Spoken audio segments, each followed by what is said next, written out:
Robert. Yeah, you don't mind. Robert, I'm gonna try to get you between your stories. We'll go ahead and start the meeting. All right, welcome everybody to the February meeting of the Rappahannock-Rapidan Regional Commission.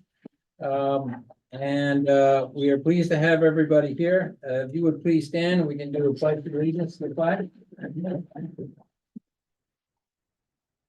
I pledge allegiance to the flag of the United States of America and to the republic for which it stands, one nation, under God, indivisible, with liberty and justice for all.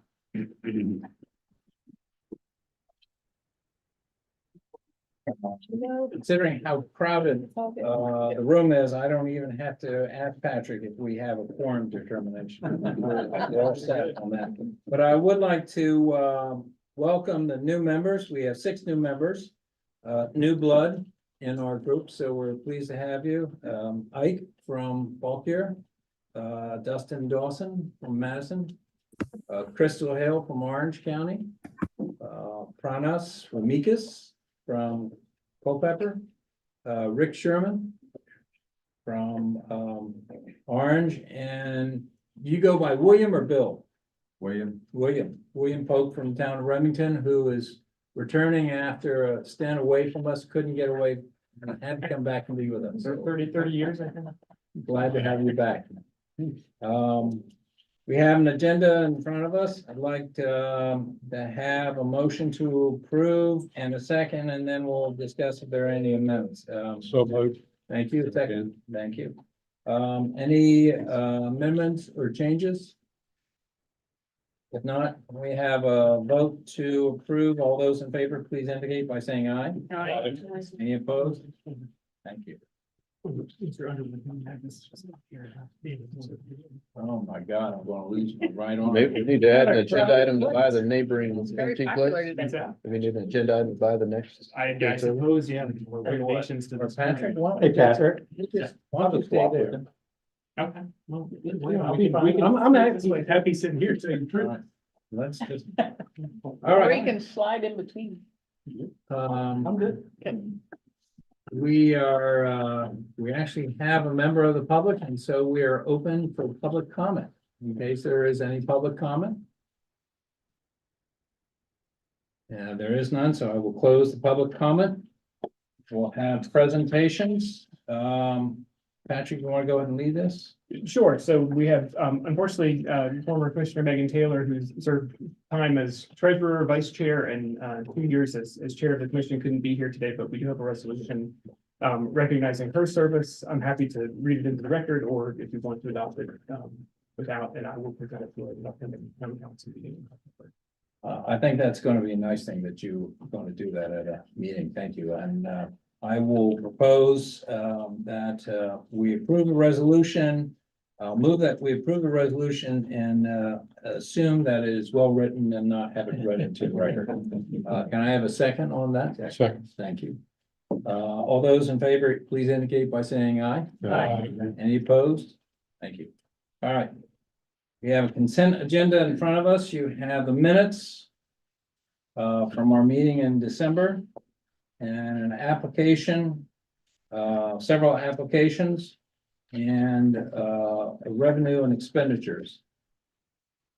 This is a consent agenda, which means basically we'll have one vote to move and second, but I thought rather than go through that, I will offer up if people have any questions about any aspect of the minutes or any of the applications or the revenues and expenditures, they can go ahead and bring them up.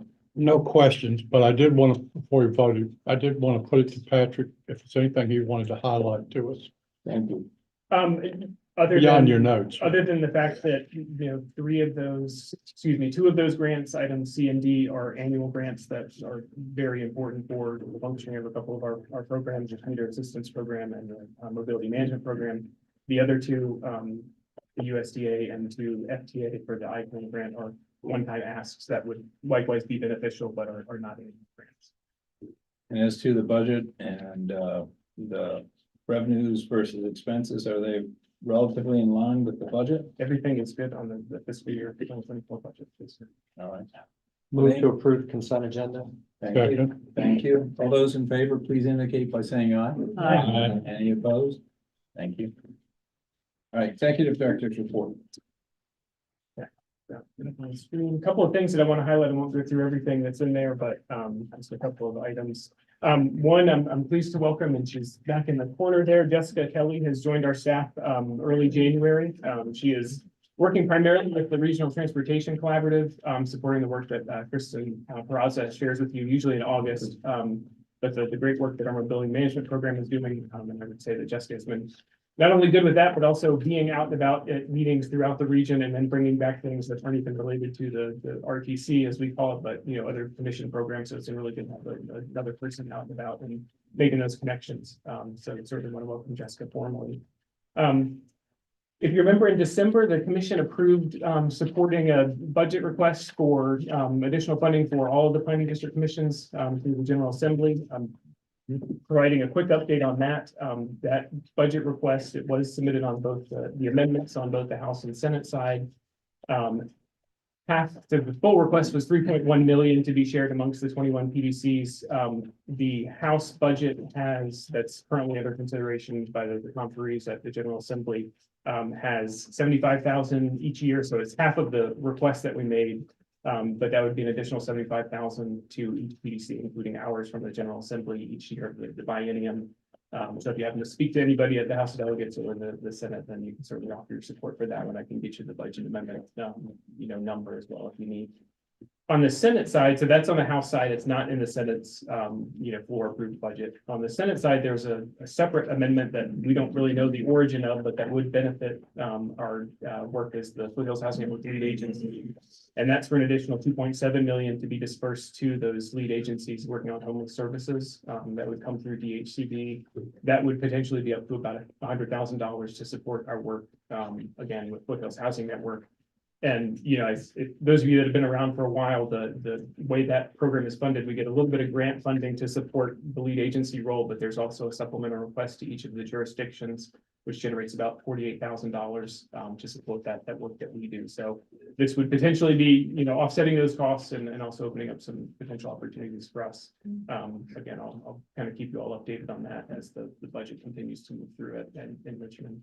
Is the 75 fully flexible as well? It would be. I mean, that's from DHC, and I'm going to, go through the presentation I'll give later on in the meeting. But yes, right now we get just under 90,000 through the General Assembly's budget that comes through DHCD, which is generally we have a performance contract, but there's not a lot of things tied to it. It's really speaking of Foothills Housing at Work, January 25th, I want to thank certainly Commissioner Hale, who through her work with the Department of Social Services in Orange County and her counterparts throughout the region, assisted Foothills Housing at Work with the point in time count.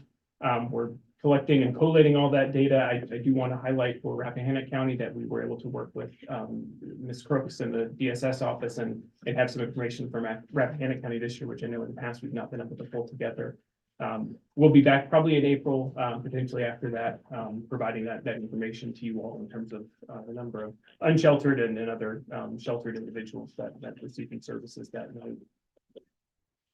We did complete a contractual agreement with Virginia Regional Transit. So through the Regional Transportation Collaborative, had funding through Department of Rail and Public Transportation to do what we would call a pilot program for the next 8 months to support the Rap Connect transit route. And so really this is a sort of a backup for a lot of the work that volunteer drivers are doing, getting individuals from Rappahannock County to medical appointments and other needs that they have. It's pilot in that we have the current year's funding goes through September 30th. It is included in our application that was sent into DRPT for next year as well. The reason it's for Rappahannock is because there's a significant amount of data that we've collected showing that need, and that was sort of the beginning of this for this Rap Connect program. The ICAM grant that was also part of the consent agenda would potentially open that up to allow us to expand that program to other parts of the region as well. And it's not intended to be, it's not a fixed route transportation. It's really filling the gaps where we don't have volunteer drivers to do a lot of that. And then the last two things, one is the hazard mitigation plan. We continue to work through that with your emergency managers, your community development department, your planning staff. The main thing that I would ask you today, and it's included here, to follow up with an email, is we've got a public survey out now, English and Spanish, seeking just public feedback on generally on natural hazards to the region and how they've been impacted or if they've not been impacted. And then the last thing I want to mention, and again, I'll follow up after the meeting with a link, but the VAPDC, Virginia Association of Planning District Commissions, on Friday at noon, there is the third in what we call our winter series. And the one on Friday, I think, might be of interest to many of you. It's a local government perspective of working with PDCs. So county administrators city manager from Chesapeake and county administrator from Giles County are going to be on along with their PDCs talking through innovative approaches that they've taken. So if you just want a quick webinar to take up an hour on Friday, then that would certainly be there. If not, I'm sure it'll be recorded and happy to share afterwards as well. And then the other two items that were in the packet, I just want to go through real quick. Twice a year, I provide to you all just the financial account summary of where we stand as an organization. So not so much the fiscal year, but overall. And a couple of things I want to call your attention to are just the kind of last year's trends. If you recall from last February, the commission went through and looked at, I think it was actually Commissioner Underwood that made the recommendation that we should move funds out of the bond fund with Virginia Investment Pool because of the rising interest rates and the liquidity fund, the NAV fund there on the chart. So we moved all of those into the NAV fund, and that's generated a lot of additional interest income for the commission over the last year. So that chart again just kind of shows you the ups and downs through the year, but it continues to be a positive trend overall. And then, again, just from my perspective, the overall positive trend for the organization as well. And you can really see the pronounced, when we beginning of a fiscal year, when we get local government dues come in, some of the state money as well as some of the PATH Foundation funding for the mobility management program. Since a spike, but that really allows us to spend down and have that cushion throughout the year to manage our cash flow during the year. So I'm happy to answer questions on that if you have them, but that's really just the twice a year check-in so that you all have that information and take that under advisement for where we're going in terms of our overall finances. Any questions? I guess I had two. One is in the operating account, we had a big boost in December. That just one big grant came in, and then it's going to go back out. Is that pretty much designated funds that came in during that time? Are you looking at December 23. Yeah. Into the checking, you mean? Yeah. So I think that was, actually, I can tell you exactly what that was. That was funds that came in through the housing development program for a reimbursement for one of the partners where we had the funds in the account and they did not cash the check yet. And actually, if this was extended into January, you'd see a higher amount because of the almost $500,000 payout to one of the partners that just had uncleared on there. Gotcha. And then the reserve counts are basically the things that we hold. Are there, how much of that is designated? Probably, I would say less than 15% is designated, and sometimes it's the PATH funding that comes in when PATH pays up front, and if we move some over, then it sits there. But that's stuff that pays out for the mobility major programs throughout the year. Okay. All right. Thank you very much. And the last, I'm sorry, there was Go one ahead. more. There was one more that included, and that's purely for informational. Update on the water supply planning regulation. We talked about this briefly in December, I believe, but had a presentation from Department of Environmental Quality staff earlier in February to some of the county administrators and town managers were on. Basically, the story here is that the regulations, while they've been passed, are still awaiting the governor's signature, and then there will be a public comment period. The main thing is that after the public comment period passes and the regulations are in effect, what you will see is the updated plans would not be due until 5 years from that date of regulation. So there is a grace period built in, even though most everybody would have had water supply plans due at the end of 2023. Likely this will push it out to 2029. The other question that was raised was, is there funding available? There's a little bit of funding in the current biennial budget under consideration. In my opinion, probably not enough to fund all of these plans, but it may be something where in future bienniums that the state will provide that funding available. And just a reminder for anybody that's new, the reason this has come up is up until now, each county and its incorporated towns have done their own water supply plan. Department of Environmental Quality, as part of this regulation change, has identified regions that they want these plans done in, and it's coincident with our 5-county region.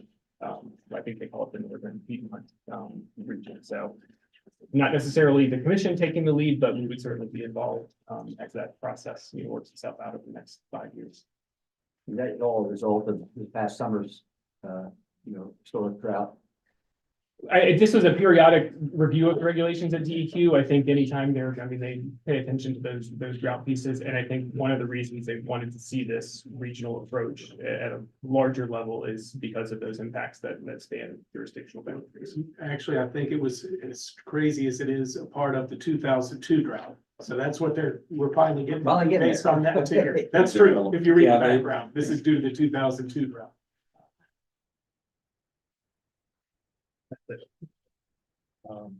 I'm going there. Now old business. On to old business. All right. First item of old business, and actually I do have a real quick presentation for you, just to give an update again for a project that we've been working on for the last 2.5 years. The PDC Housing Development Program, which you can recall there. So July of 2021, for those of you that were on the commission at the time, we were meeting at actually the town of Warrenton's Willow Room upstairs on the 3rd floor of the town hall. Virginia Housing was there and talked about what they wanted to do with this PDC Housing Development Program. And that was where they reached out to all of the regional commissioners, all 21 across the state, and said, we can, based on your population of your region, we want to provide funding, and with the goal of having units constructed over the next. At the time, they wanted everything done by June of 2024. You can see on the slide there that they have provided a blanket extension until June of 2025, and that's somewhat flexible as well, as long as the projects are underway. So here the commission said, yes, we'll go forward with that. We received that funding, and it was $2 million based on the number of the population for the region. We sought applications from partners in January of 2022 and received 7 applications asking for just under $3 million. And then in February of 2022, brought that staff recommendation back to the commission, allocating 6 partner organizations, 1.8 million of that $2 million. That allocation did not mean that it was, we didn't have an agreement with those, but staff worked out agreements with those organizations or worked through the process to get under a formal agreement. And we came back in December of 2022 with a revision where one project wasn't going to be able to go forward, meeting the timeline as laid out. And so had reduced it down to 5 partners with 300,000 unallocated. And then those last 2 bullets, you can see where we reallocated that 300,000, 10,000 additional to Skyline Cap for a project in the town of Madison, and then additional funding to Culpeper Community Development Corporation and People Incorporated for projects here in the town of Culpeper. So here's the approved allocations. Let me zoom in a little bit so you can see that. The large multifamily, these are tax credit projects, again, here in the town of Culpeper. Culpeper Community Development Corporation has an agreement with us for $490,620. That was the amount I mentioned a few minutes ago that was paid out in January. People Incorporated has a little bit more, and that was solely based on their project is 60 units, whereas Culpeper Community Development Corporation is 37. So the difference in those, they're very similar projects, but that was the reason for a little bit higher People Incorporated. Skyline Cap in the town of Madison, $250,000. Foothills Housing Corporation for the conversion of Ben and Mary Steakhouse in Fauquier County, $200,000, and then an award to Fauquier Habitat for 6 units in the Hayti Street neighborhood in Warrenton. Was the allocations that were approved last June. So quick status on 3 of those projects. Skyline Community Action, this is in the town of Madison. This building here is the former, what they call Barbara's House. It was owned by Madison Emergency Services Association. It had ceased serving as a transitional shelter and was sitting vacant, needed a few repairs. We've supported Skyline with that $250,000. 200,000 of that went towards the purchase of the property, which was an eligible expense from Virginia Housing. And then the other 50,000 provided funding to do renovations and some upgrades, as well as to take what was 5 existing units and actually create a 6th unit, which was one of the important pieces for our staff when we kind of reviewed that process with them. Also allowed them to put an additional washer and dryer in each unit, which was not part of the original plan and was not part of the original building, where they just had a community washer and dryer. Foothills Housing Corporation. So this is the former Ben and Mary Steakhouse, and you can see on the left here what it looked like at the time in 2019, 2020. We reached agreement with Foothills Housing Corporation in September 2022, and they worked to renovate Ben and Mary's into 4 1-bedroom units and 2 2-bedroom units. And then construction and reimbursement began in fall of 2023. They had an open house last month, and so you can sort of see the cleanup on the outside, and on the inside, it's whereas the Skyline Cap project was, needed some touch-ups and some improvements inside. The work at this location was much more significant in terms of having to do internal electrical and other wiring work as well.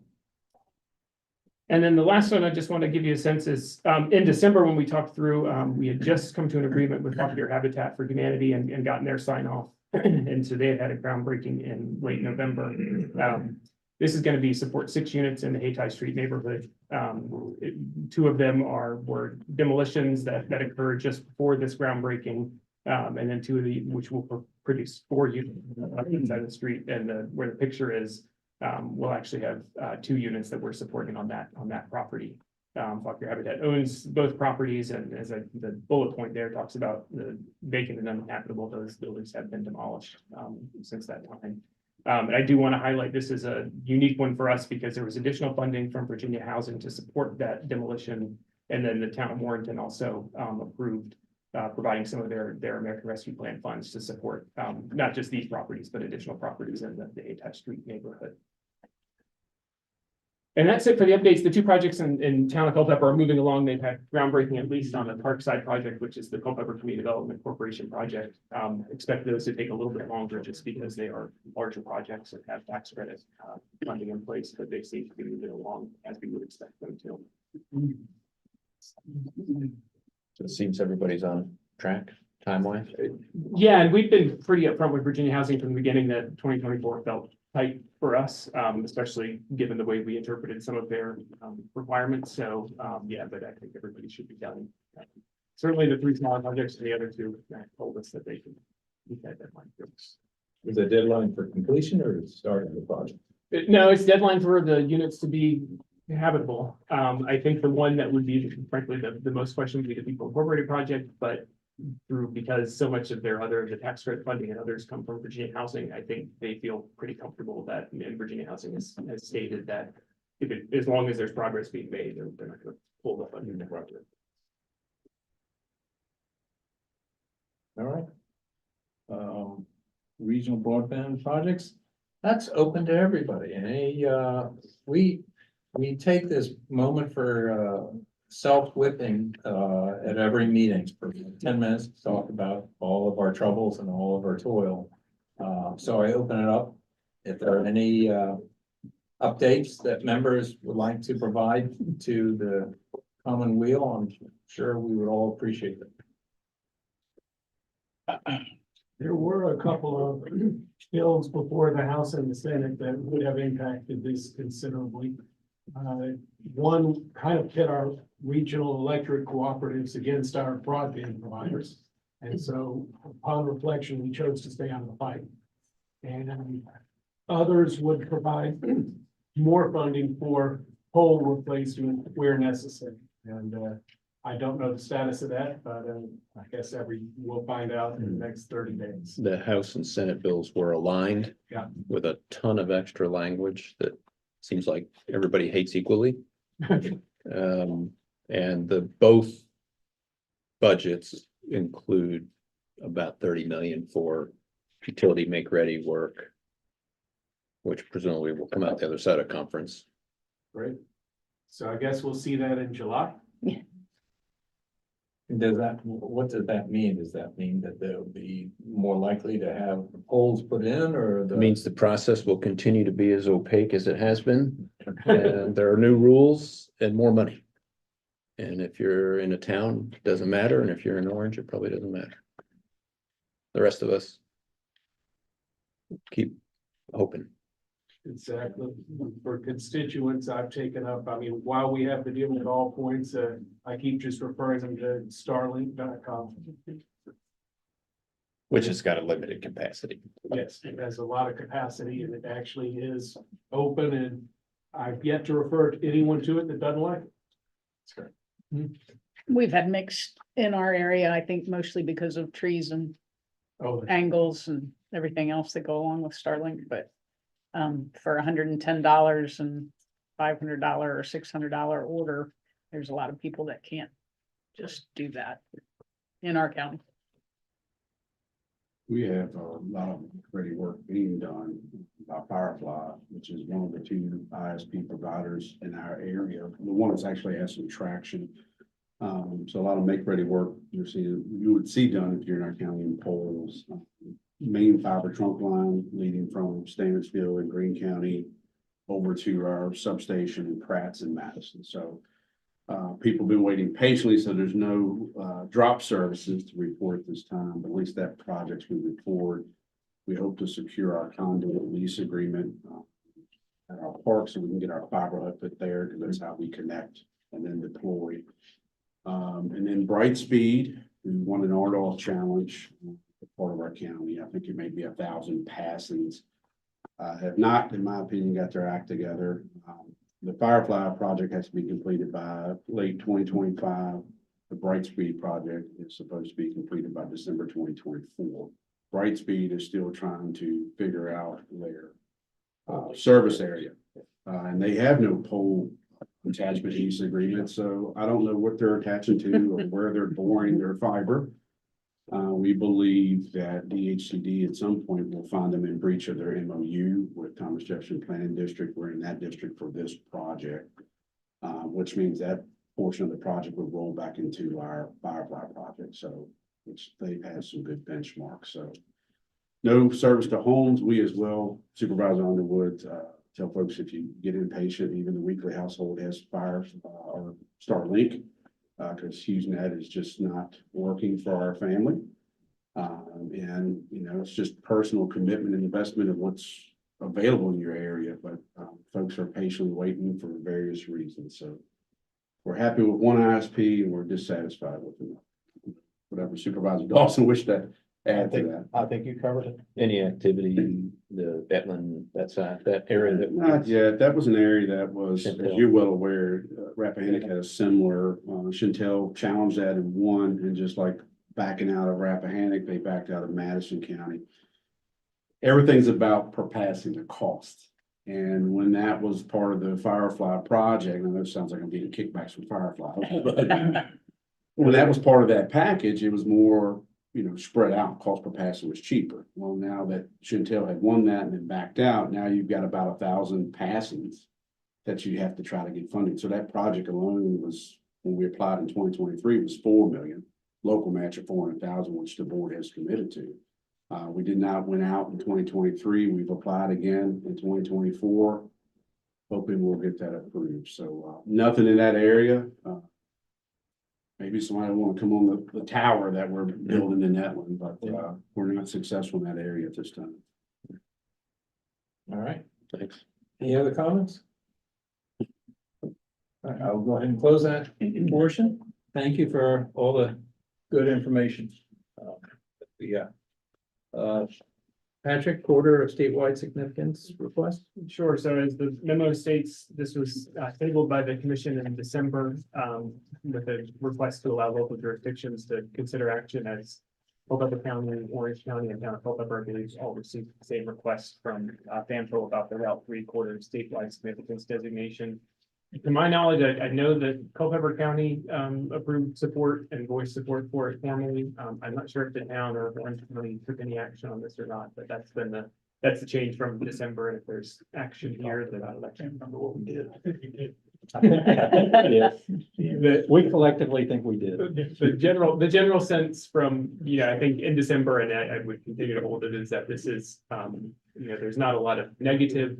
Any positives would be fairly long-term, down the road and will require a lot of other actions outside of this, but, that's what's back in front of the commission today. Is there anything that we need to do with this? Well, if you want me to take some action, and there is a resolution that was prepared, that you could take action on if you chose to. Here's that resolution there. I move the resolution. Second. All right, so you have a motion and a second to approve the resolution. Any comments? If not, may I have a vote, please? Those in favor, please indicate by saying aye. Aye. Any opposed? Thank you. Comprehensive economic development. Yep, and this is just by way of update for all of you, if you recall, again, for those of you that were here in June, the consultants from Camoin were with us at the town of Culpeper Economic Development Center and did a kind of a brief walkthrough of strategy discussions at the time, and more focused on what are the needs that you all see locally. We've continued the work since then, obviously with our said strategy committee. And so last Thursday, we had the most recent meeting, and I was chaired at that meeting, was what we're calling a draft action plan matrix. Really, what I would want to draw your attention to are the framework pieces here, where we're the type of implementation strategies that we're looking at, which would be, existing emerging target industries, workforce development, and building partnerships, site infrastructure and adaptive reuse, and then places and spaces for economic development. And I think it has been a learning experience for me, frankly, from an economic development perspective. The type of typical economic development work is largely focused around sites and infrastructure. The SEDS is broader than that, and so that's why we brought in these ideas of places and spaces and building up downtowns and main streets and villages. And really I'm not going to go through all of the pieces here, but the things that you should look at if you do look through these slides are the main goals here. So we've got, the main goal of expanding economic potential for existing industries and preparing the region to take advantage of growing markets. The process we used last Thursday was everybody around the table and a few that participated virtually, kind of giving feedback, not wordsmithing, but really going through and trying to say, well, where are we? And these icons right here are what we use as our benchmarks. And that's emergent, evolving, or launch ready. And I think, as you might guess, we had a lot of discussion. Most things fell in the emergent or the evolving category. We have a few launch ready, activities that we've identified there. But for the most part, we've got a lot of opportunities, I think, is the positive way to look at it through this SEDS process. So again, I don't want to go through all of these. If you were interested, I can certainly talk further. I can share with you the recording from the meeting, but the main things, this is just to kind of give you a sense of where we're heading with this, the type of strategies that are there. And the other thing I would share is that strategies are not meant to be specific. We're not trying to say we want to extend water and sewer from this point to this point, a mile down the road. It's much more broad, so that any activity that you may have as a local government can fit within some of the strategies. And so as you go to potentially to US EDA or other funding agencies, you've got something that you can tie back to and say, yes, this is within a regional comprehensive economic development strategy, be able to cite that it's part of that, part of the regional strategy in place, and then qualify for some of those funds. So again, happy to answer questions, but we're still very much at the building the plan. I think we should see a draft plan probably by April or May, and then we will have a public comment period. And I think probably not at the April meeting, it might be more the June meeting for you all, where I will have come back in and do a presentation of the plan as it stands, and just kind of get your agreement on that at that point. So I will say it's been a good process, in my opinion. I think we've had good interaction with all the towns and counties. Not every single meeting, but it's been a valuable process that I think has worked well. All right, thank you. Any comments or questions from Patrick's presentation? No, I look forward to hearing more about What's going on with that? I would say probably June. It's given, yeah. Strategic planning introduction, this is under, new business, you may recall that the commission has not had a strategic plan since you've been here, right? I wouldn't say, we wouldn't have had a strategic plan and really. I'm sorry, we haven't had a, Yeah, we haven't had an updated strategic planning process for quite a while. right. You want to go ahead and, Sure. So since December, and we talked about this briefly, I do have I don't have a signed agreement, but I do have an agreement and a quote from Mike Foreman, who's with Together Works, also works with UVA through the Institute for Environmental Negotiation, doing some consulting. He's worked in the region with the Carver Center group that worked last year, as well as with Encompass. Many of you may have received outreach from when Encompass was doing a strategic plan. And as we talked about in December, my goal here is not a full-fledged strategic plan. I think my read is that we've got, this meeting, 6 new board members. Most of you have been on the commission for, 5 years or fewer.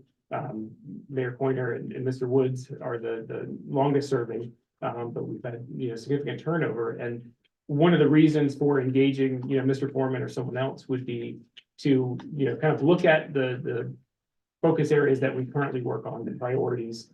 Make sure that either A, those are still valid, and if they are, then reconfirm them. If they're not, identify, okay, should we drop some of these, or how do we extricate ourselves if that would be the case, or if there are some that we're not working on that you all feel like are important for us to be involved in, that we have that opportunity. So I don't want to look at this as we don't want to do a year-long strategic plan. I think we want to work from the base that we have and do some of that reconfirmation rather than a full-fledged, start from scratch.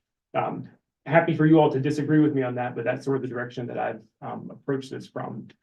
So what I have today, and I'm going to go through the slide deck, and this is more for, honestly for the new members, but as well as all the other, individuals that have been here for a short time.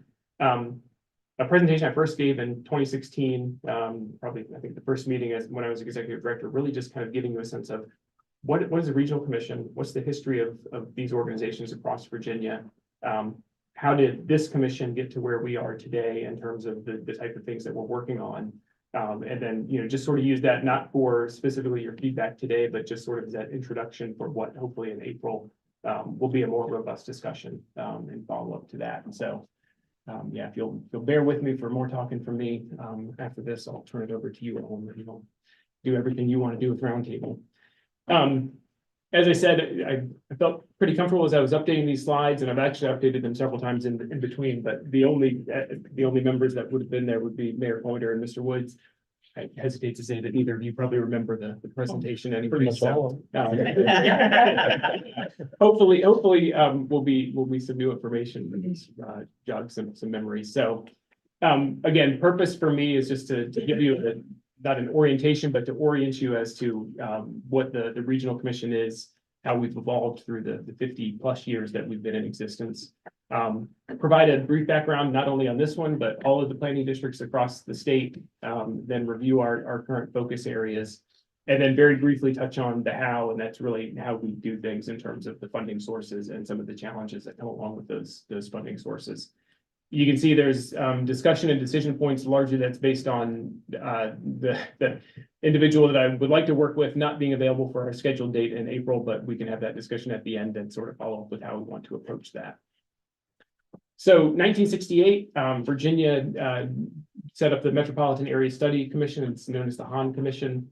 That was a year-plus long process to look at, how do we encourage localities to work together.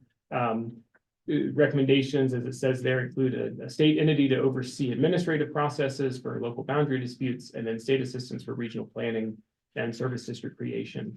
And I think as you see there, underlying strong legislative resistance to most of the recommendations, but one that was recommended and implemented was by the Virginia Area Development Act, and that's a creation of planning district commissions across the state. So that Virginia Area Development Act established PDCs as voluntary regional organizations, which is how we still exist today.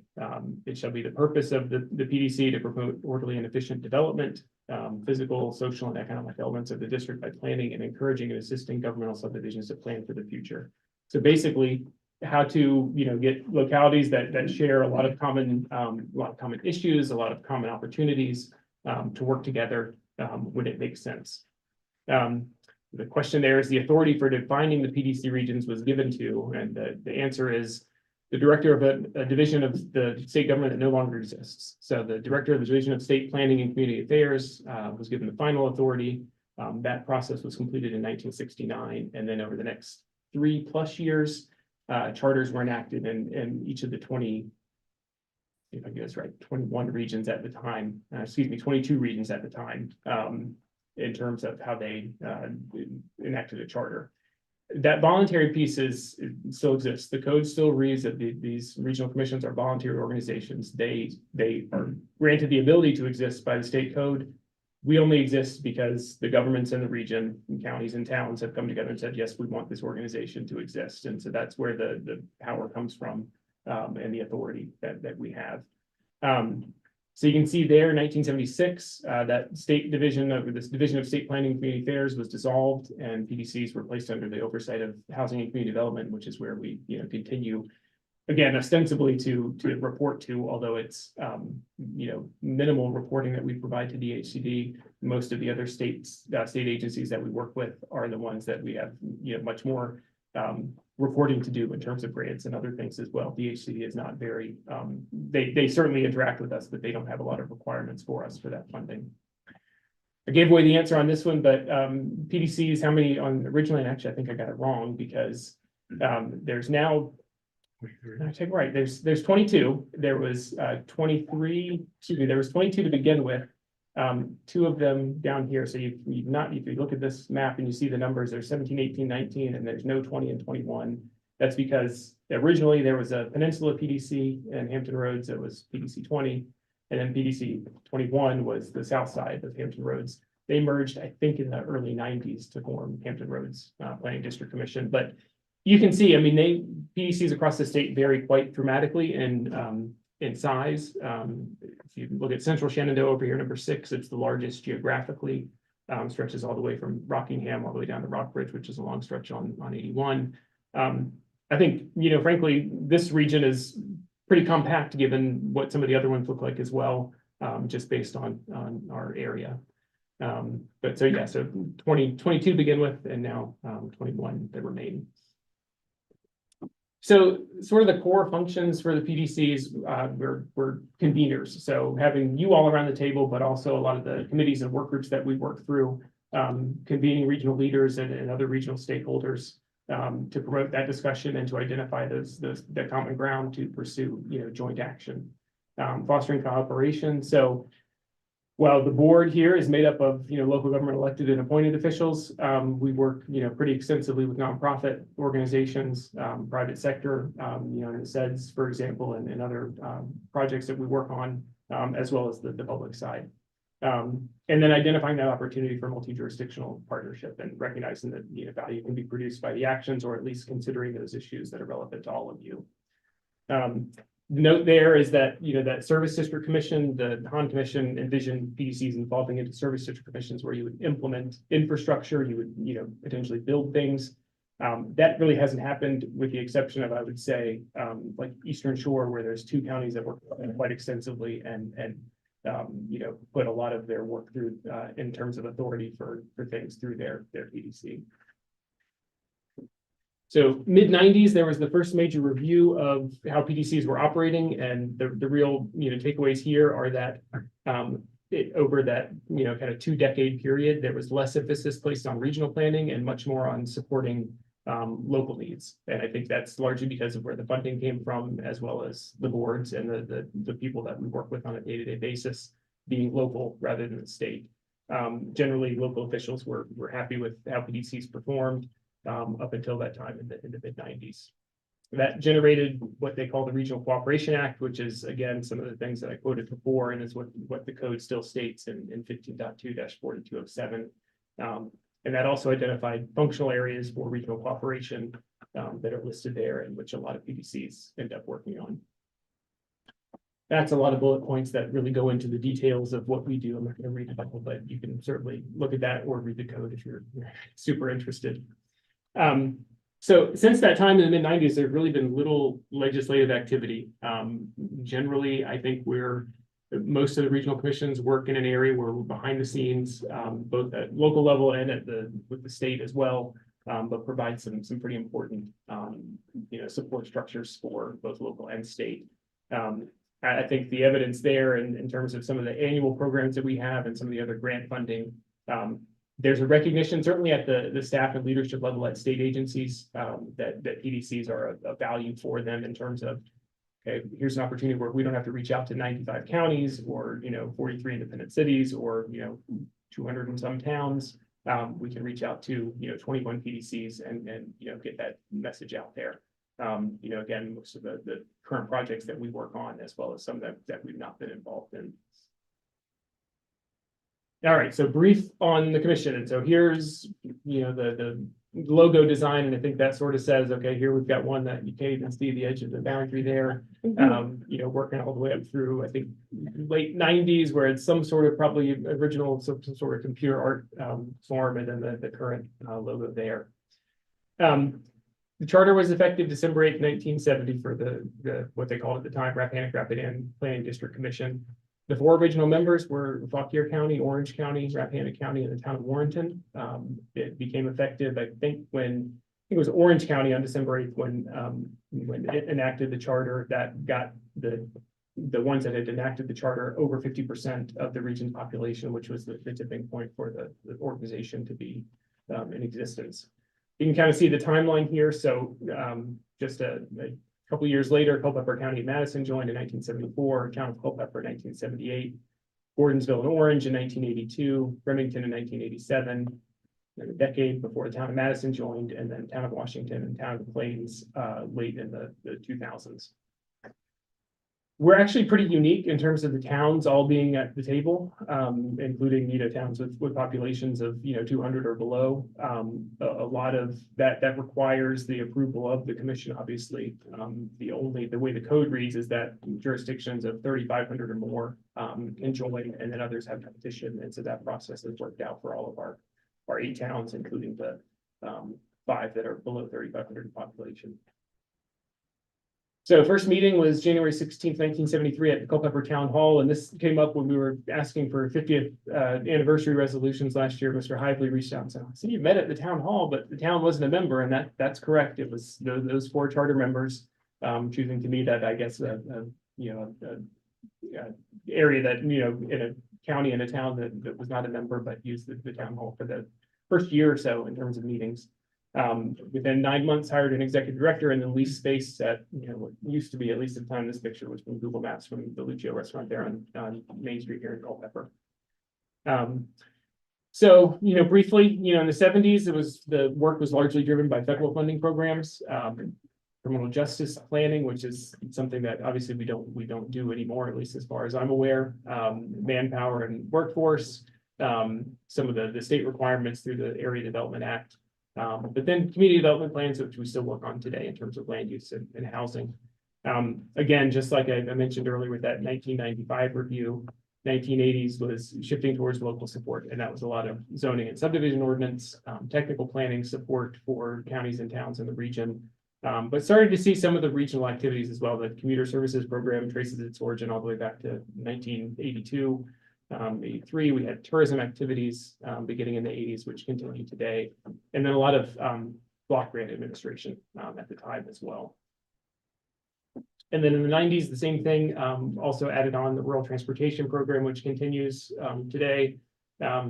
Septic system surveys, which we're still involved with at times, and then the Regional Cooperation Act generated opportunities in economic development that sort of lasted for about a little bit less than a decade.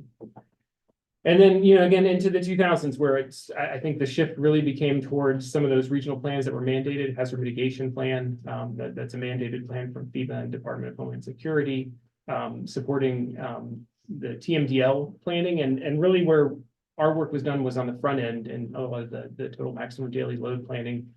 The back end is where the big money is, and that's largely come through Culpeper Soil and Water Conservation District and John Marshall Soil and Water Conservation District when implementation plans are developed, and that's supported a lot of their cost share programs.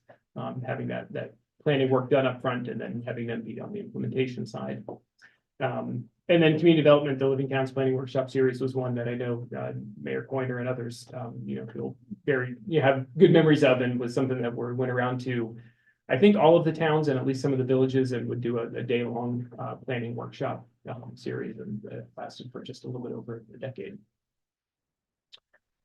And then more recently, where it really has been, identifying those regional opportunities and, kind of moving into how can we have regional plans that open up funding sources, not only for regional, activities and regional implementation projects, but locally as well. And so that's really where we've advanced on Farm and Food System Plan, the Regional Transportation Collaborative, the housing study, which has led into the housing development program that I talked about earlier. And then other things such as SEDS and resiliency planning as well, has been sort of focused for the last decade or so. And so really where this commission, where the Rappahannock-Rapidan Regional Commission, it's really, as it says, it reflects the reality of how PDCs exist in Virginia. The state code enables PDCs, but the state, frankly, provides limited base funding. The amount that we receive at under 90,000 is less than PDCs received 20 years ago. And that's not inflation adjusted, that's less than what's provided to us 20 years ago. Local governments provide the means in terms of base funding. So the 83 cents per capita that each of your local governments contribute is, that's the foundational support for the organization existing and being responsive to you all. But that also means that we're highly reliant on grant funding. And I think I've told most of you, and certainly the individuals that are new, that had orientations with, this year's budget, we're about 90 to 93% grant funded. And some of those grants are consistent year over year. Some of them are one-time grants, that does lead to some instability, but for the most part, we've been very successful. And I think that, it's a good place to be. You always want to have more discretionary funds, to Mr. Kerr's point earlier, but, we've been able to operate pretty successfully under that model. So just another list of the key regional plans that we have sort of in place now, and it's sort of, I think, broad enough to sort of show you how we're involved across, we don't just do housing and transportation. We're involved in a lot of different things, and these are plans where we've been the lead developer on it, not just things that we've supported. So getting into, and this is really the meat of what I just wanted to make sure that everybody's got on their mind and aware of before we do any sort of strategic planning in April or any interim. Really where we focus on today are community development, and these are alphabetical, so by priority, where we've got hazard mitigation and resiliency planning, working with local committees on an as-needed basis, GIS work that we do. We've been really able to help with redistricting on an every 10-year period with our GIS program, and are building that out with some other opportunities as well. Environmental and ag development, and so this spans not just Chesapeake Bay with watershed implementation plan support and coordination, but the work with the Food Council. Valerie's here, our farm to school associate, and is a program that's really been stood up in the last 3 years and has been really successful. And then the Purely Piedmont local food brand under the ag development piece there, which came out of the Food Council and the Farm and Food System Plan. And then economic development and tourism. So the SEDS plan, which is the first for the region, we were one of 4 PDCs that didn't have a SEDS. So we're happy to be nearing completion on that. Working with Go Virginia and Central Virginia Partnership. Purely Piedmont, which is now the agritourism brand, which is previously Twin Rivers Trail, but we've combined those two together. Under the leadership of not just Mallory and Michelle, but also the tourism committee. And then right now working with Virginia's 250th anniversary of independence. So we've got the regional committee and the work with local committees as well. And then housing and homeless services coordination. Again, housing development grant is the one that has been most, I think, game changing for us in terms of taking on a role that we hadn't filled before and providing that support. But then also the work with Foothills Housing Network, which we stepped into, 12 to 13 years ago, and continue to be engaged with. It's been a challenge frankly on that side because that's just an area where I think it's only us and the PDC in Fredericksburg that are involved on homeless services. So there's not, whereas on a lot of things I can call, one of 21 other executive directors. On that one, it's much fewer and it's just a different activity that we're involved in there. Then regional coordination and technical assistance, and that says it's as a catch-all for everything. So legislative, I probably had other thoughts that obviously I didn't complete there with that comma, but grant writing, grant administration. Basically, when you call, if you call me or if you talk to one of our staff, our goal is to say, yes, we want to help. We want to be able to answer that question. And that's really where that one, that focus area fits. And then finally, transportation, which, is the last one, alphabetically, but in terms of the broad reach and the type of things we're doing. It's not just, we work with VDOT pretty regularly. We do smart scale applications. We assist you all with that. We're doing, transportation prioritization type things. But that's a very small part of the transportation piece. The much larger one is that regional transportation collaborative, which has grown, extensively over the past 5 years. And where we've really taken on that coordination role, which fits. We're not out there driving the buses or providing the transit services, but trying to move all of those partners in a positive direction, with creative, funding opportunities. And then the last one there is commuter services program, which has again been here for a long time. And, it's largely an advertising and trying to, move people in that same realm of reduce your single occupancy vehicle trips, ride share, carpool, that sort of thing. All right. So the guiding documents, and the chair mentioned this at the beginning, we have not really done what would be classified as your strategic plan in quite a long time. 2001, there was a regional vision completed. I think most of the things that are there still hold true today. You can see the listing there and we've actually got brochures that were completed then, which I think again, are still applicable today. Those were sort of reconfirmed with a board in 2007 with a strategic planning retreat. And really those priorities and those focus areas that I just listed are how we've worked for the last 15 years in terms of these are the things that we're working on. We're not inflexible enough to say we can't work on anything else. As I said, I think our typical response is yes, we'll dig into something. I think a really good example is probably in 2017 or 18 we did a GIS analysis of utility scale solar, where you're likely to see these sorts of developments or these sorts of requests come in. I think what we've seen in the intervening time is that the analysis, is roughly true in terms of where those types of, where you're going to get requests from private firms looking to develop that sort of thing. It wasn't something that fit necessarily into it, but was an opportunity to take. So we try to be responsive and not say, oh, we only work on these things. I think that's certainly feel comfortable saying that. And so now it's really, again, as I've stated, my feeling is it's time to just make sure to revisit, revise, and reconfirm those priorities. And that's what I'm asking you all to consider here in April. I already talked through most of the budget stuff there, so I'm not going to really go through that. The main questions that I just wanted to bring up and actually in my conversations with Mike Foreman are the opportunity of if we want to have a full board retreat in April, we would need to move the meeting based on his schedule, and it could go to either the week before or the week after. I don't know that we need to have a date this time, but I guess I'd like the tenor of the room if that seems workable for you. The other thing that he broached is there's also the opportunity in between for him to work with a subcommittee of the commission, whether that's the executive committee or another subcommittee that could be developed, just to sort of do some of that background work. What we would anticipate between now and then is probably a brief survey to all of you from him, and also that would go out to some of our key partners and stakeholders to kind of give some of that background information so that we're not coming in April with starting from zero and trying to accomplish a lot in 2 hours or 2.5 hours. Again, I think our goal is to have it be half day, have a business meeting like we did today, where we take care of the important business in half an hour. Very short. Maybe shorter than half an hour. And then, kind of work through that process with you all at that point. So any feedback on any of those things, or certainly any questions on what I've just gone through here in 15 minutes on kind of the history of where we are. Any questions? I'm just looking at my calendar, seeing about those. I guess the one thing I would open up is, do we wish to have this subcommittee or executive committee, to work with the facilitator beforehand or, to get, I guess, a questionnaire or something ahead of time. Being on the executive committee, I am personally reluctant to necessarily do that because I would want to have the entire representation of all the different communities versus just a select few. And I think if you start having one representative from all the communities, it's going to be a little bit cumbersome.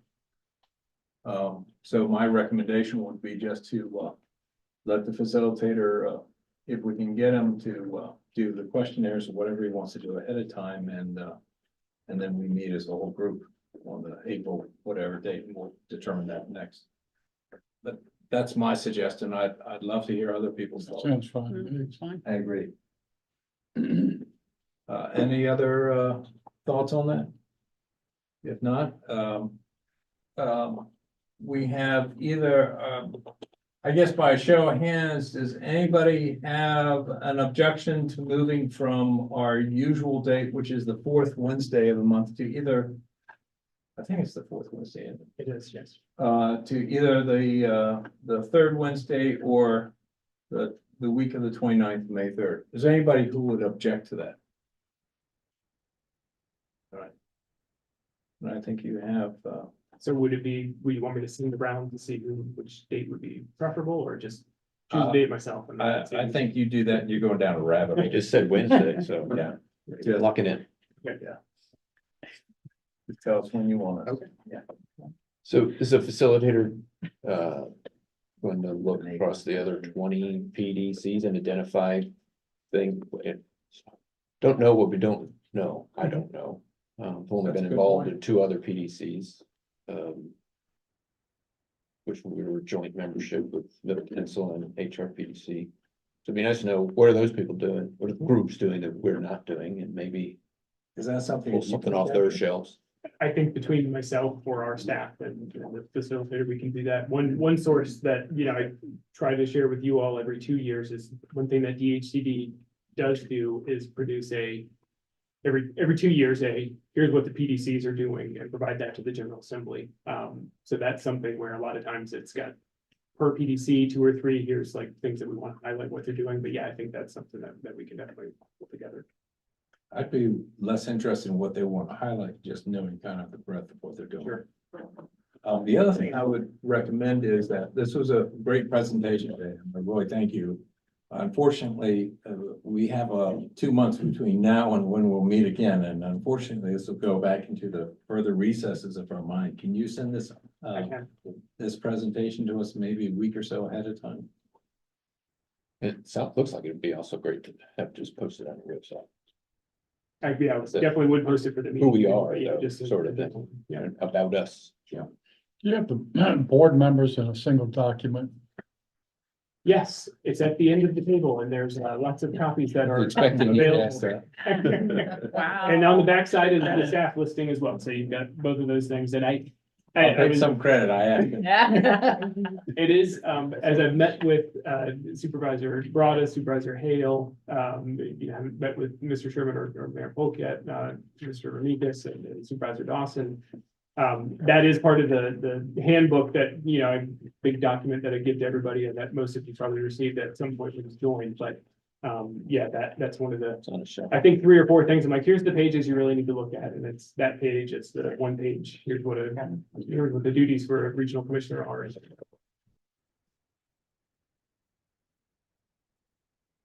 Now, this is something that I wanted to, but I was also asking about the historic document. Do you have one place for everyone who has served?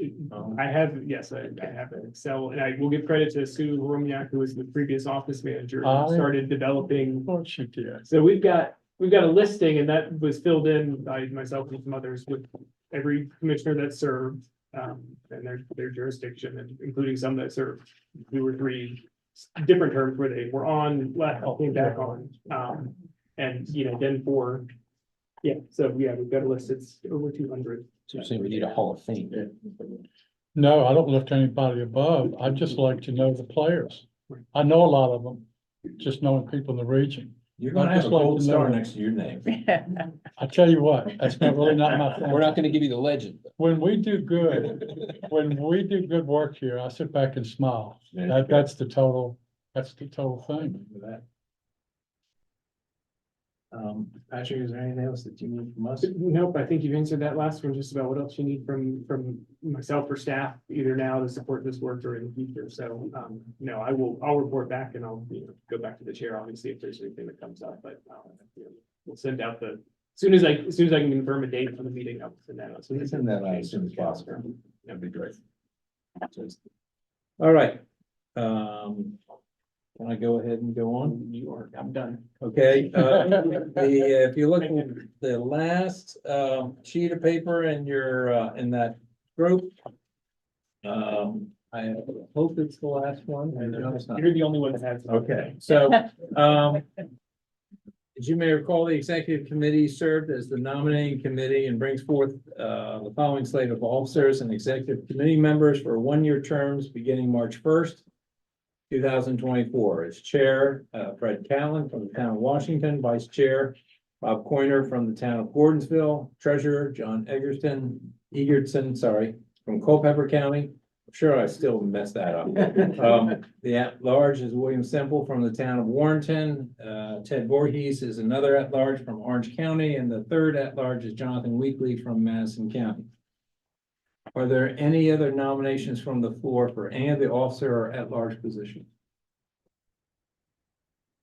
Hearing none, I would welcome a motion to, Second, I'm sorry, I didn't see Gary and Debbie seconded. Any other discussion? If not, may I have a vote? All those in favor, please indicate by saying aye. Aye. Any opposed, please? No? All right. We're stuck with us. Thank you. yes, Thank you. That being done, the next thing is, I don't know of any need for a closed session. Is there any need for a closed session from the membership? If not, we'll go on to the regional roundtable and we'll go ahead and start over with you. Oh, go ahead, put him on the I spot. always defer to the board, for those who are appointed and not elected. You must want to get fired, is all I'm saying. So, we spoke of broadband earlier, so no need to belabor that. Like many of you, we're in the midst of a budget and we hope our state partners are more responsible this year, give us a budget a lot sooner. One of our big initiatives, or it'll be in Supervisor Dawson's hand, we have a classification and compensation study internally that was completed. Thank you to all the communities that you always get requests from Human Resource Department asking for your positions and salaries and so forth. So we appreciate that participation. We'll see where that goes. Everybody is facing inflation and other factors, and we're competing as well. But public safety is an area that we really want to focus on this time around. We've had our regular pay scale grades, if you will, and we've separated that, as I'm sure some of you have done. That is really where vacancies or turnovers or competition is due to social and different economic reasons. So we hope that initiative goes through or at some level. And we have our radio project. We're underway. Here if you travel the corridor back and forth, you'll see our Etland site has begun. That was a joint effort project, not necessarily funding wise, but with Greene County.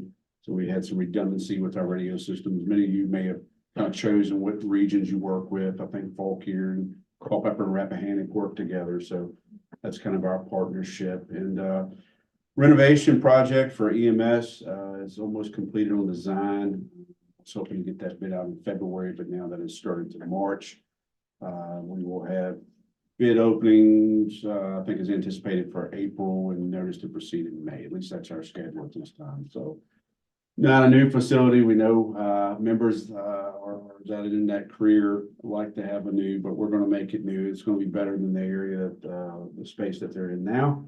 And it's all about mission, right? We'll create a good health and safety environment for them to carry out their mission. So Supervisor Dawson, miss anything? Maybe the strategic plan.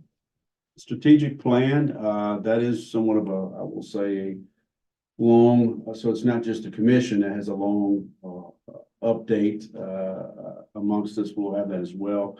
Thankful for Supervisor Jewett, who kind of really spawned that initiative. And really, he is a professor at, JMU. That's his full time. He has fun at the board of supervisors. But, he's a professor and has worked with his colleagues to have this as a capstone project for students at JMU. So, we're looking forward to that, and we welcome with small staff to have that kind of extended family working on that project. So certainly we feel, and JMU feels, that it could be a model that other counties, whether large or smaller, could use as well. So it's still, and I would say it's more of its rough, early Yeah. stages, but, April 27th, we'll have the finished product. yeah, looking forward to it. So, to be continued. Thank you for referencing that. I guess the only thing I would add is that we're also exploring a technology corridor with our zoning and maybe looking at inviting some of the right businesses that would help with the tax base in Madison. So that's about all I have to say. And thanks to the communities on that. I believe you and Mr. Druid had some conversations with Supervisor Underwood. And I know Brian has been remarkable picking his brain, and he did a phenomenal job at Central Virginia Economic Partnership meeting. So thank you as well for lending some of your lessons learned and how that may help us in Madison County. Create some jobs for our people to come to. Yeah, yeah. We don't want to build it in our. It's all told. The question first, the tower, any luck, Lasso and T-Mobile? Not yet. It's gonna be interesting. Who I anticipate is gonna come first is the one that's, giving us about, I think, almost an $80,000 price tag to put fiber on it. It's Verizon. But we have not been approached, and it's odd because T-Mobile has some presence more in that Syria, Crigglesville area. But I have not, so I don't know if it's one of those things. Building will come. We want to see the vertical asset. But at this time, no. Verizon, if any of you have to, I hope none of you are employed there, and my apologies up front. But their construction or just lead times, it doesn't matter if you're local government or what you are, it takes time. So, I would imagine maybe that we're getting fiber from them. They may want to have some, infrastructure on that tower, but T-Mobile, hopefully, or others will come on. Thanks. I'll just keep it real short. We're working hard to get our volunteer fire and rescue folks aligned with our very small career group and have an alignment session scheduled for next week. Hopefully that's facilitated discussion. So hopefully that'll go well. That's really focused on how can we learn to talk with each other so that we might be able to actually plan after that. Remain positive that we will have a good outcome. Mentioned before, we're at the early stages of courthouse design. Our RFP for design services closed. I've got a stack of proposals in my office, and so now we'll be running down that long pathway of spending a lot of money to build a new building or expand a building. We'll see how that That's what I was getting ready to ask. New building or expense, kind of need to determine. Okay. Well, we'll get that third person to guide us on that, get everybody aligned. That'd be wonderful, I think. Other than that, it's status quo and Rappahannock. I'll let the chair take the rest. Can we go now or wait? And if we start doing that, we'll get all messed up. I would think so too. Mr. Pointer? I'll be brief because our big initiative is the same one we've had for a little while. We oftentimes have big plans and no money in Gordonsville. And this last one is not only big plans and little money, but it's really almost no money from the town of Gordonsville because it's parks and a public pool. And although it'll be wonderful, and we've kind of had the public pool in Central Virginia, not counting Fredericksburg and Charlottesville, which is expensive and a long way away. I know Culpeper's going that route now, and I won't be able to say the only, but I know the kind of people that come, it'll be a hardship to go to Culpeper for them too. And we do get a lot of people from Culpeper County, but not usually as far as the towns on the fringes, Greene, Madison, Fluvanna. So really, it's a big area. It's always red ink. That's tough for us, but we've never given up just because it's red ink. We make it work. But this park plan of ours is almost like a central park kind of thing, because we actually bought 4 properties, tore down 2 houses, and we're connecting the old playground and the old pool and the fairgrounds and the Little League Park. And to do that, we had to go through 4 or 5 properties through town to make it a contiguous nature winding and then facilities based to give us that green space. And Gordonsville in the future will grow out, and it won't be as historical on the edges. It'll take care of those things, but we wanted that in our core, some green space in our core. Well, it's fine to have the idea, but when you have no money, you've got to beg a lot more than I'm comfortable begging, but I've begged a lot the last 2 years. I would just say that, for all of you here that haven't given me a check yet, that, it is a project that you'd be proud to have your name on. Everyone who gives will be forever, infinity, will be on the website as, you know, by categories. We'll have the categories. You'll be there forever and be listed as an investor. And keep in mind that Gordonsville citizens usually are anywhere from 46 to 52% of the attendance there, and the other ones are counties all around us. So we're not the only ones that go to the pool, but we take all the loss. And so even though we have no money now, the present value of the next million years, red ink. If you come back to today, our investment's a couple $1 million because we're funding the red ink forever. It was going to be 3.2 million, that's between 6 and 7 million. The 3.2 was a guesstimate. The 6 to 7 was when we actually hired planners once we got the grant and some money. We're doing it totally with a matching grant from the U.S. Parks Department. And it'll match our donations. So we're doing it with donations. We don't have any budget for that. You think that's a long way to go. Well, we raised the 3.2.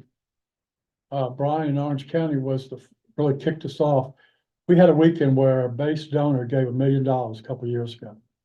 Well, he didn't give it till Friday morning, and the information for the grant was due Tuesday morning.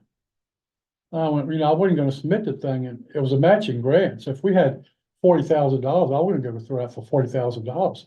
I didn't know I was going to have $1,040,000. So once we did that, I rushed through the weekend. Brian was the first person I called, and the current chair of the Orange Board. They gave me $100,000.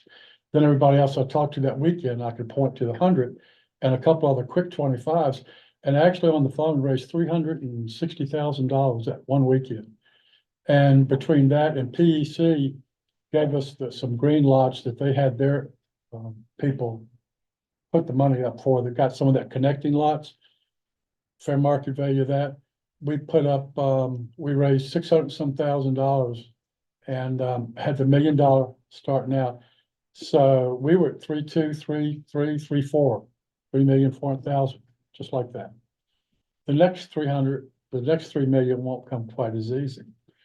But we got that almost immediately, and we actually thought we'd hit our goal. We were celebrating that we'd hit our goal because they told us 3-something and we got it. So, with all this inflation, plus the non-inflation increase, which is, hey, prices are going up. They won't know if I just throw in an extra gazillion dollars. That's not, that's not inflation. We know what it is. But we had a whole lot of that, and they said supply issues. And I said, specifically, what's your supply issue? They mumble and everything. But anyway, so if you think you wouldn't want to give to the Gordonsville project, because they got 3 million some to raise, and that's a whole lot of $100 bills, I'll just say this, our big donors, guy that can write us another $1 million check or 2 million, they don't want us to reach out to 50 people and organizations, raise a couple $100,000 and come back to him for the rest of the millions.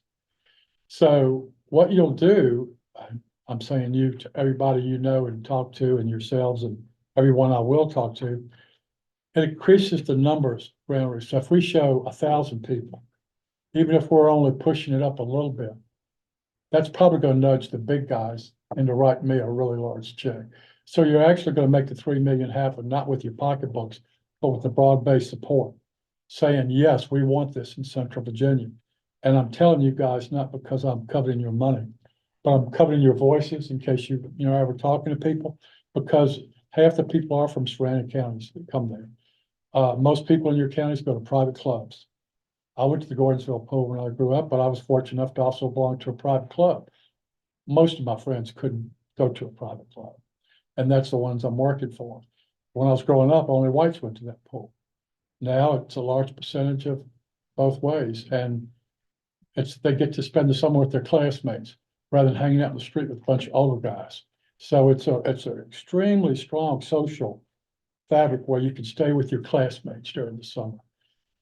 I took a little extra time because it's that important. We've got that far to go, but the support I'll get will help me get the big guys give it. I'm not going to raise it, like that.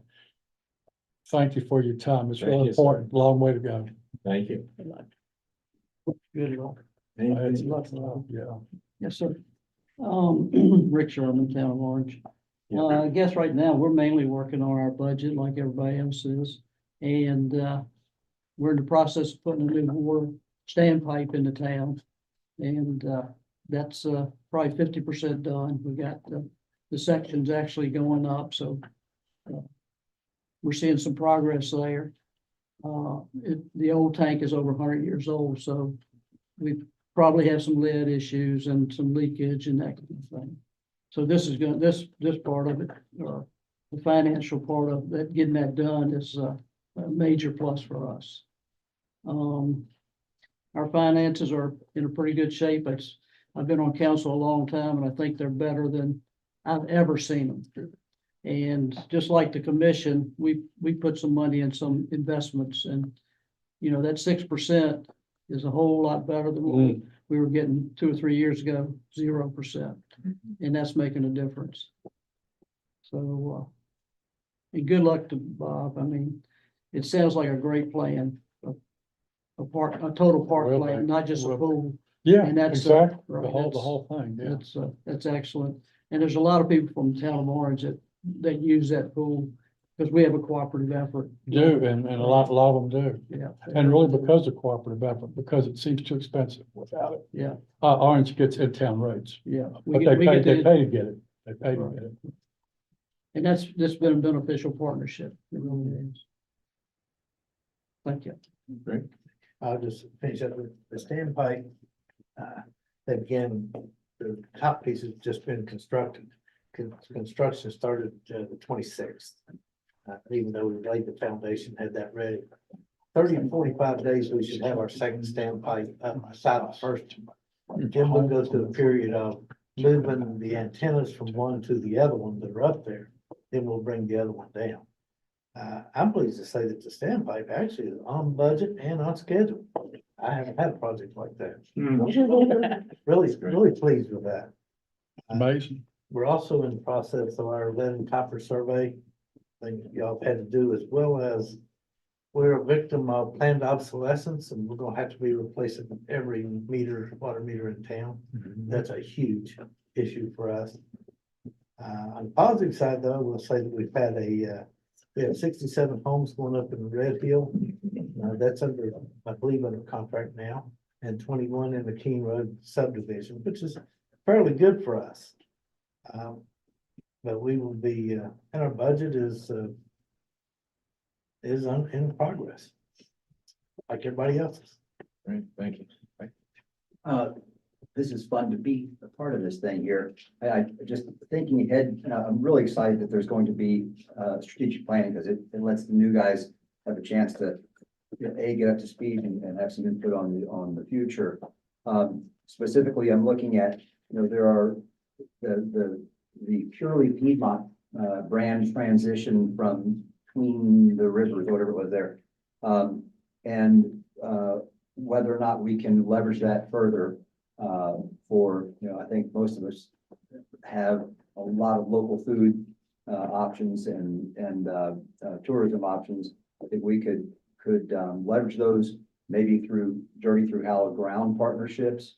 And also looking at facilities that would further those brands. For instance, I know we've for years been talking about doing some sort of local meat processing, milk processing, cold storage, those sorts of things.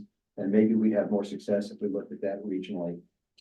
Looking at our own specific local issues, talking about budgets that have gone crazy, we have a middle school that we wanted to renovate. And it started in 2017, 18, 19, and the budget looked like, including inflation projections, we're going to be at 40 million. This is not a new school. This is just a renovation and expansion. The latest projection is 80 million.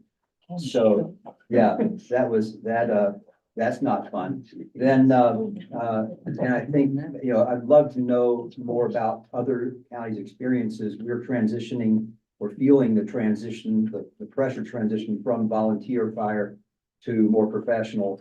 And so in the last year and a half, 2 years, we've budgeted for an additional 39 professionals.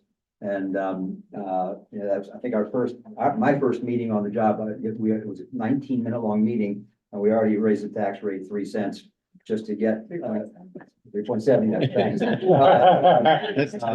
To get professional firefighters. And I do feel like I don't think we've seen the end of this. It's going to accelerate, and we're going to have to bear that pain. And then over the election year, certainly the big 3 issues for us have been power lines, data centers, and utility scale solar. And they're political, they're divisive, but it seems as though the data centers, particularly up in Prince William and Loudoun to our east, are what's driving the need for the power lines, and perhaps doubling the amount of power that Northern Virginia will need just in the next decade from what they currently have. And those power lines are going to run through all of our counties. And I sat through a 7-hour Zoom meeting, 2 of them, with PJM as they were contemplating and kind of weighing which routes they would promote. And they had 6 routes coming through Fauquier County they were considering. And as they listed each of those and kind of did the pros and cons, and I've already been through 75 other routes, and they got to us and they said, well, the reason we're going to kind of not weigh these as we're not going to look at these as favorably as we do some others is because those people in Fauquier County, they don't like this stuff. They fight us, and they're going to make it miserable. And that to me was a lesson that we have to fight. If we fight, they'll remember that we fight. And so I think we can have a bigger fight if we do it together. But I think it might behoove us all to consider, you're talking about a technology corridor in Madison, and maybe, maybe we need to figure out if we go to the SCC and say, we have a plan where routes could be that we all agree on, maybe they won't just impose things on us that are against our will. But at the moment, we have no local control over those things. It might be nice to have some cooperation on that going forward. And I also, I think we all just dodged a bullet on the utility solar with SB 697, where it looked like we might very well lose control over any of those questions. I think we're going to have discussions in Fauquier about promoting some kind of cap or some kind of ordinance that that might maybe get grandfathered if 697 comes back next year and they want to impose looser restrictions than we would otherwise want. So look forward to working with all of you on those fun questions over the next year. And Important questions. Well, I'll take over. I released the budget yesterday, presented to the Board of Supervisors tomorrow. We did already start with a 3.7 cents tax piece for the fire levy, 26 new positions. Just to add to that for the volunteer piece, the fire chief and I have met with almost every volunteer station trying to improve communication, and it becomes about pride and ownership, but that's for another discussion later. In addition, we have a school funding gap. I don't know if you all are seeing the same things, but significantly around health insurance. So that's where the other piece of our tax increase comes from. How do we start getting that back into the budget area? Also in the middle, we had purchased 2 buildings for county office support. So we're starting to move community development, economic development, ag. They'll be in a building. And once we get everyone out of the circuit court building, we'll also look at a courthouse renovation. They have written us and trying to see if we're going to build new. So I thought that was interesting. Also, finally, we have a wellness center and we've had it for the last 5 years, and that's really outside with the schools the funding gap has really helped the county redirect funding from our self-funded health insurance. And I'm happy to say the town of Warrenton has joined us. We now have a standalone facility, so a doctor's office totally, with also behavioral health specialists. And so that's a really good partnership. And what I've seen recently is that Hanover County, Albemarle, as well as Frederick County are starting to open these. So I know we've talked about the consortium of health insurance before, but it's something down the road we might want to look at so we don't keep spending a lot of money. Great, Yeah. that's good. That's all I have. Thank you. I got a hard stop at 2:30, so I'm gonna leave you guys, ladies, in suspense. Here to tell you that Paul, I've been the mayor of Remington for 3 years before January next year after I get reelected. I've been told in the beginning of my term that the town of Remington has never defined a direction that they wanted to go in. We're there, finally. We've got two big projects going on. One is what I term revitalization for a destination. We're under the Virginia Main Street program umbrella. We're under contract with them. We've been awarded our first $10.25 million from the state of Virginia. We're currently in the program planning stage with them. As a matter of fact, we're right at the end. The only thing we have left in the planning stage is to complete a program plan for the revitalization program. Look for that to be done in about 6 months. And then we'll go into construction phase, and hopefully we'll have boots on the ground next year. Come see us. Thank you. Good job. Thank you. I got a Bring your hard canoe. stop, so I gotta get out. Thank you for the Thank time, you. though. Thank you. Put you in suspense. Whoopee googling. I don't know if I have anything. I'm in suspense. The biggest thing we have going on in town of Warrenton right now is we're finally working on a 15 to 20-year transportation plan. I'm getting Broadview Avenue redone, so it's a major project. It looks like that construction is gonna start May of this year. So that's gonna be pretty exciting for us there in town. We also have major infrastructure projects going in, replacing water lines, as well as upgrades that are needed on our plants. That seems to be our biggest focus. Infrastructure and trying to retain staff. Our budget is focused on those two items.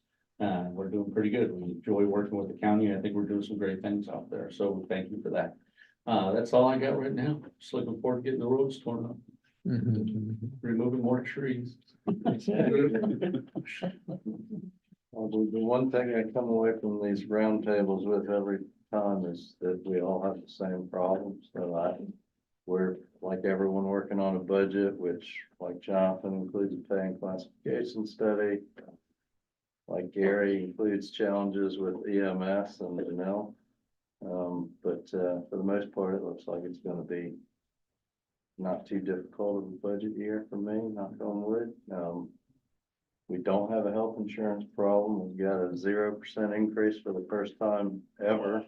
So pretty happy with that. Wow. We may be able to make some plan improvements this time around. So, I don't have, other than budget, a lot. I know there's a lot of balls in the air, but that's the one thing that's clouding my vision at the moment. So Sure. maybe Supervisor Underwood will have some other things to share.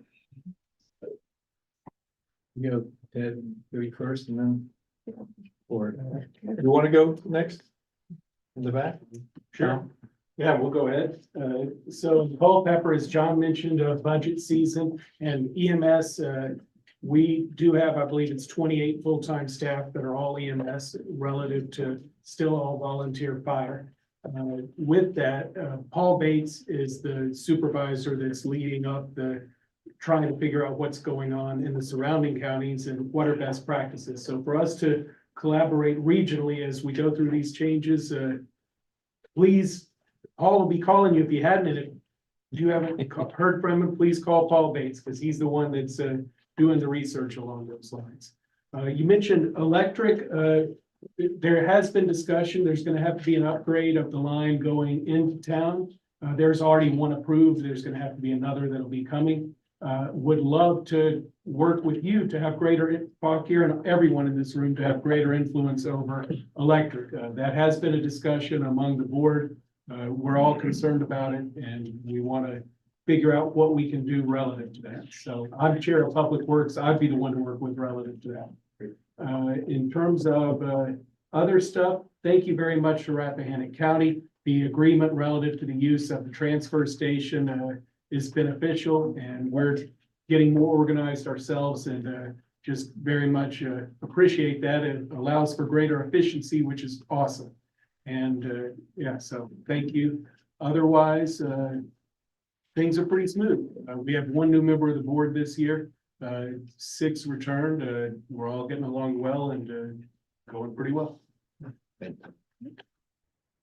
Very good. Well, Crystal, one of my new bosses is indicative of a lot of what's going on in Orange, as I sort of talked about a few months ago, as Jim Crozier left us and was, recognized at our annual meeting. We've got really notwithstanding a couple of folks who had interim terms at the end of last year, 4 out of 5 new board members and 3 new constitutional officers. So it's all about kind of reorienting everybody and trying to do the storm. And you're still here. Well, so, yeah, apparently everything's so new, they haven't figured out that they can fire me yet. I haven't gotten the wind yet. So, I'm looking for that shoe to drop at some point.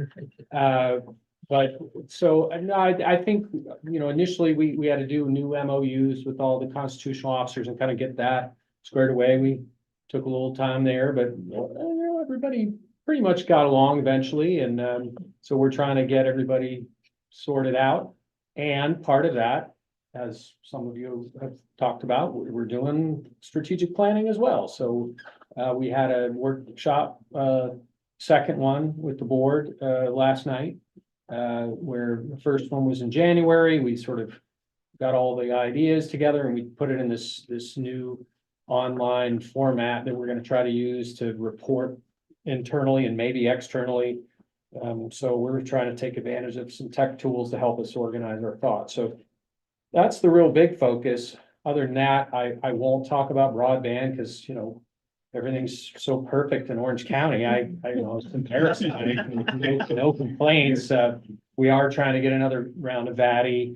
We're getting close to 5,000 residences served. I think we've only got 2 sections of Lake of the Woods left to build in, and we're having positive interaction with the town of Orange now. We'll see, might get a franchise there, and then that would kind of give us the authority to be in the whole county. But the passings cost per passing thing, that whole thing is just going to have to go away at some point. I mean, I get it initially, how can we be cost efficient? But every time you do a project in that jurisdiction, the next one's going to cost more per passing, because that's the problem, right? It's going to be a lot of money to get to the last 10%. That's the high hanging. That's the high hanging fruit. That's the fruit that's in the airplane flying over the tree. So, we'll see if DHCD starts to, we've made that whiny complaint at them several times and they acknowledge that, you keep chasing that cost. Fire and EMS, we have gone down the path of having, paid, we have 4 paid paramedic level ambulances 24/7, 365. That's our minimum staffing, but all of them are firefighters. So what happens in Orange when you call 911 with a fire is an ambulance shows up at your house with guys and gals in turnout gear, Scott air packs and fire extinguishers to try what they can before any trucks show up. Most of the time it works. When it doesn't, there's a waiting period till an ambulance or till a fire truck shows up. Our people staff one of them for Mine Run. It looks like Gordonsville is going to ask us to staff one of theirs.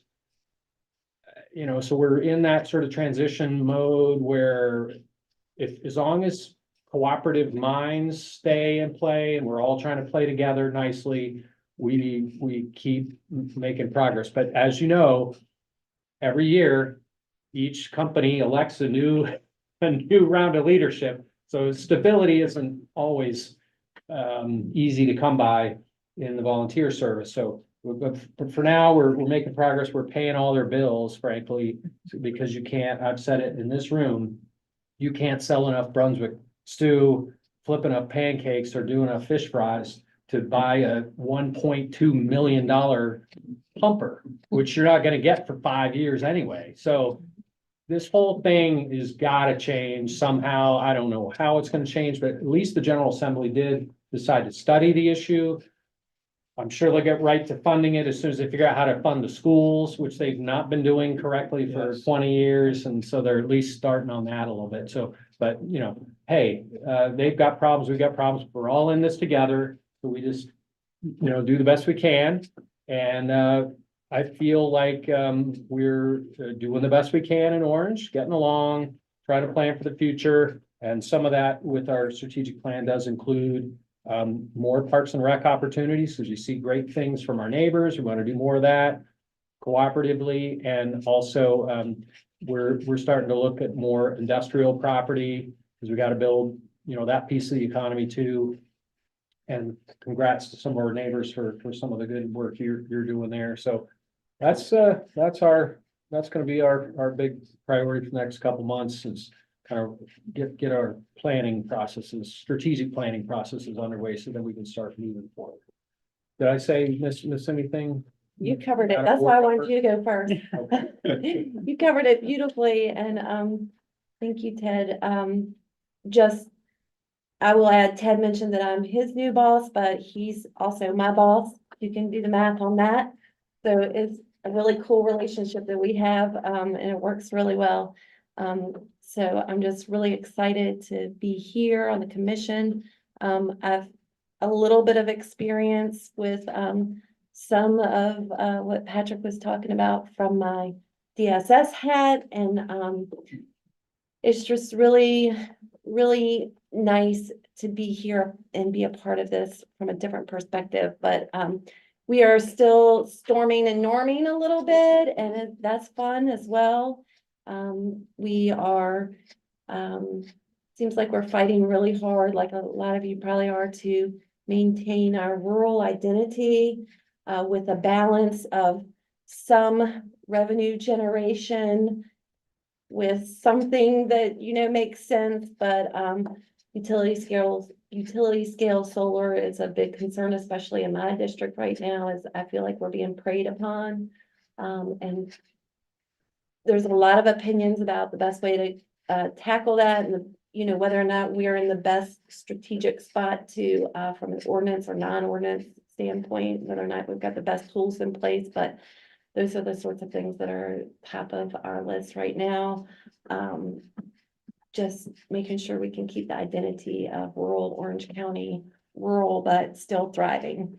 So finding that balance is what we're really looking at, and our strategic planning, and just doing the best we can to serve everybody that we need to serve. Thank you. Thank you for being here. Thank you for having me. Rappahannock County Part 2. Yes, part 2. We had our first, I think, ever retreat, which I didn't realize it was the first ever until that hit social media, and I was like, oh gosh. But anyway. We shouldn't do what those big counties do. Right. So I had this wild idea to have the Weldon Cooper Center run a retreat for us. So we went to a local restaurant and spent from about 9 to 4. Which nobody walked out, so I thought that was good. But I did have supervisors that were hesitant, wondering what we were going to get out of it. But at the end, we did a little discussion, and basically everybody said it was time well spent. And we talked about ideas, strategic plan we don't have. We have a comp plan, but I would like a mission, vision, strategic plan at some point, if that's not too crazy.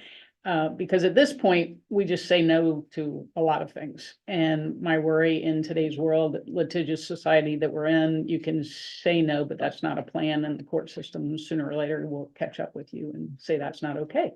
So we talked about meat processing. I think you guys, Madison, got the okay to do. We have one and it's expanding to an 8th grant. Okay, because we are heavily agriculture and tourism. The scary thing about meat processing for most people, I think, is not in my backyard, but we've got a pretty big yard, so I'm hoping we can figure out a way that meat processing can be a potential addition to Rappahannock County, because we have a lot of farmers and I'd like to keep it that way, and that's what our comp plan says. We also talked about just general working together in that sort of dynamics, and it's an ongoing process, but I think it was a good start, and Gary and his assistant Bonnie Jewel joined us, which I thought was very good as well.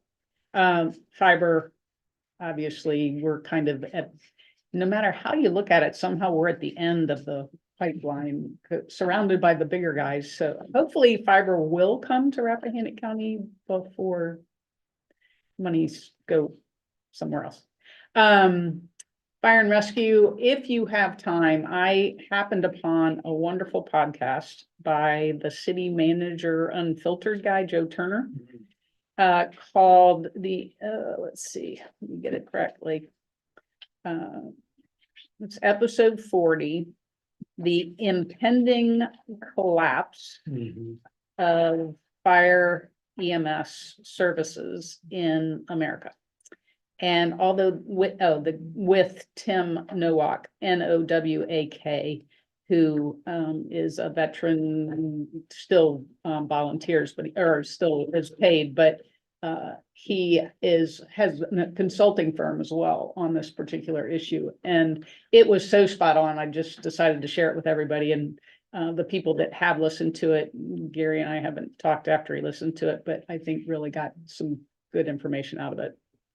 And then we always talk about upcoming events. It's early, but April 20th is our fodder stack race, which is a huge moneymaker event for our only park in Rappahannock County. And I think they have over 300 people registered. Only county park. Yes, Isn't it the a only big park? county park, yes. Yes, we have a bigger park, but yes. But anyway, it's a great event. It's 7K, 10K, 10K. not Start- flat. Not flat. Heard that. So you gotta have, April 20th. yep. There's the heart attack hill that there literally is an ambulance at the top of. But it's a fun day in Rappahannock County if you have any interest in running or walking. I prefer the walking side of things. And then finally, I'd like to thank John and Supervisor Bates for coming out to a lunch with Gary, our new supervisor, Donna Comer, who's out of Amosville, and I. And John set it all up for us at Piedmont Steakhouse, I think. And I'm a relationship builder, used to own a restaurant, so I really like doing things like that, and then appreciate the fact that you put that together for us. Thank you. First, I want to acknowledge, thank you for going to Piedmont Steakhouse. Yeah. Absolutely. It's a great place to Based go. on their bills, we get a good chunk of change from that. I think the last time we talked, if my memory serves me right, I was probably whining and concerned about a drought that we were in at the time. Yeah. It's nice, it's rained, so that's makes me feel a lot better. We do have 3 reserve wells, and we have staff working on connecting those into the system.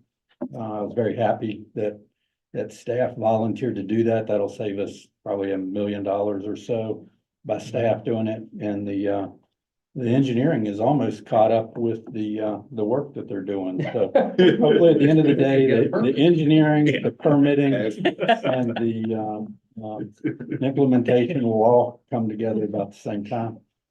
Other 2 long-term projects, a pedestrian bridge project, the water pollution control facility upgrade project. They're going well, really nothing to talk about on that front, just spending money and paying contractors, and they're doing the right thing. On the park front, we we're expanding our skate park at Yamato Park. So any of y'all skaters, I know John is a skater. I hung up my skateboard many years ago. But that should be done fairly soon. And we should be closing on the purchase, a strategic purchase of 19 acres that will allow us to, in the future, to provide connectivity between the Yamato Park trail system and Water Park trail system. So we should close on that toward the end of this week. Other than that, our planning and zoning, we're doing a complete overhaul of those ordinances, and that has now been pushed out to the public for comment. So we'll see how that goes. But that ordinance, I think, was last updated before I was born. Actually, I don't know. It may have been after I was born, but a long time ago. Other than that, as part of our FY25 budget, we have what we call the debt reduction lockbox, that we have the treasurer has the only key to that. And as part of the budget, we'll have fully funded that to pay off all of our general fund debt. And we can't actually pay it off till FY28, but what council has given the treasurer the authority to do one of two things: either invest the money if you can make more money than the interest, which is what he's currently doing. And then when that switches, then he can pay that debt off. So I think that's a long time coming. We started working on that back in FY18, I think, toward having a debt-free general fund. So it's nice to actually see that starting to come through. So I think that's most everything I had on my list, but things are going pretty good. Anything you want to add? Well, if I could add, superfluous probably. But I'm just gonna use my new role of thinking regionally. But I've been on council off and on since the commission was called '89. And then, so we're being a sponge right now, but it shouldn't take long to get that sponge saturated, and then you'll hear from them. We have all been forewarned. Down in Washington, we are chugging along. We've been doing work about a year ago where we exchanged our meters with the satellite read meters, and it has made a huge difference, not only in terms of cost and labor savings, but also it gives us early warning whenever there's a leak, because it's checking flow all the way through line. Speaking of which, also, we're having replaced, I think, most of our valves, because when they were implemented, they were put in without rust resistant bolts. So all the Good cost savings. Yeah. Yeah. So we are in the midst of a lot of that. But other than that, to end with a piece of levity, if you come out to the town of Washington, you'll see the strange blue flag with a bunch of white stars on it. And it's now become the big thing in town. It is a replica of the flag that flew at Washington's headquarters during the Revolutionary War. All of a sudden, the store at Mount Vernon is getting orders from all these different people who live in the town of Washington for these flags. They're like, what the hell's going on out there? Well, there's a Washington flag movement going on, ladies and gentlemen. Washington. And with that, I look for a motion to adjourn the meeting. A second? Second. Thank you. Yep. All in favor, please indicate by saying aye. And thank you. And I'd like to thank the town of Washington for giving me a 40-year client that we just lost, 107 years old. Comes over to Gordonsville from the town of Washington to me every year. Really? And- Button? Oh, yeah. She and Mr. Button were driving over together when they were 96.